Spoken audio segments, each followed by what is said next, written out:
the reason that black kids get disciplined at higher rates is because they're so insubordinate. And they are insubordinate because the family is broken down.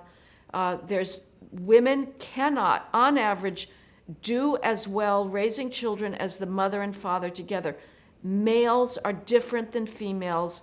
On average, they bring very different orientations towards child rearing. On average, again, there's always individual exceptions, but the male, the father, is going to be more insistent on courage, on heroism, on risk-taking, on sucking things up, and can be a role model for civilized masculinity. You know, there is toxic masculinity. I would not say masculinity is per se toxic, but, you know, when I see these idiots going 100 miles an hour on the freeway or down New York's, 2nd Avenue on a motorcycle, those are idiot males. And that kind of behavior, the positive side of that risk-taking is entrepreneurship and Western civilization and competition and empire building and enterprise building.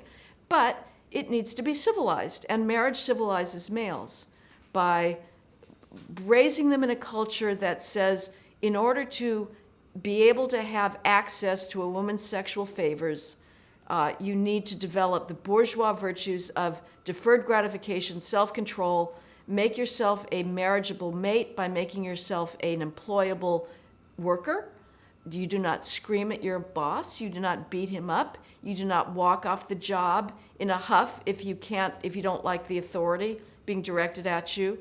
And if you want to have regular access towards sex, you need to make yourself a marriageable male. And when the marriage norm breaks down and it becomes the norm in the black community for these young teenage males to go around serially impregnating females, and nobody expects them to take responsibility for their children, those males never learned the